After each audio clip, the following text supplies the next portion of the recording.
Every 6 months or so, when Mars is rising Sagittarius or whatever makes these things happen, a forum opens on the popular and lucrative website Mumsnet, asking whether parenting is worth the candle. A few tired mums and dads step forward to say it's all been a terrible letdown, nobody warned them how awful it was going to be, etc., etc. And then a few more Mumsnet users pop up to praise them, how brave they've been to describe parenting as it really is, as if they'd just broken the mafia's code of omerta or outed themselves as recreational cat kickers. If there is a parent out there who really didn't know what they were in for by having kids, well, that says more about them than anything else. Wake up and smell the nappy. Having children is what it's always been, an act of unconditional giving life to the future, but also hope to those who are disappearing into the past, most notably grandparents. In the West, more people than ever cannot or will not make this sacrifice. The birth rate in Britain is nosediving at a rate you're probably unaware of, and is so low we have no chance of funding the NHS in decades to come without importing millions and millions of workers from countries which face their own demographic crises, oftentimes themselves.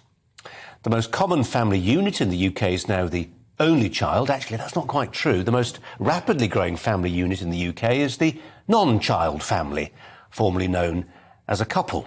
Often this involves personal tragedy. IVF is a miracle, but it doesn't work for everyone.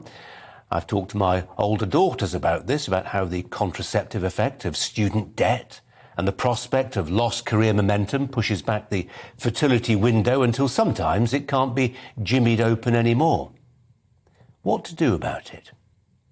Most countries shrug their shoulders. They tell themselves having children is a private matter. Indeed, a growing number of people see not having kids as an act of civic good. It'll help the environment. They conveniently choose to ignore the fashion for solitary living. 8 million Britons now live alone, and they all need homes. The Greens, who deplore family expansion, should be blaming family dissolution, at least sometimes. They won't. It's easier to blame the unborn than it is, for instance, a divorced friend. But shoulders aren't being shrugged everywhere. In countries like Singapore, extraordinary perks are on offer to parents. In Hungary, a country which gets many things wrong, they have, in my view, got support for future taxpayers, workers and consumers exactly right. IVF there is nationalised, it's free. A Hungarian mother of 4 pays how much income tax, do you think? How much income tax? Mother of 4 in Hungary? Absolutely nothing. Because in countries like Hungary and Singapore, the penny has dropped.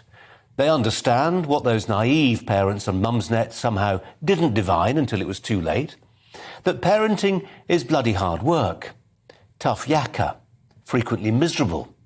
As a father of 6, I know this to be true. But it's also, in times of peace, the most heroic thing many of us will ever do.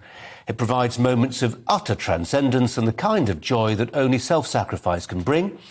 But what it doesn't do is what it once did. No longer, as an economist friend of mine says, can parents capture the economic rents of child rearing. We don't send them out into the fields to bring the harvest in anymore.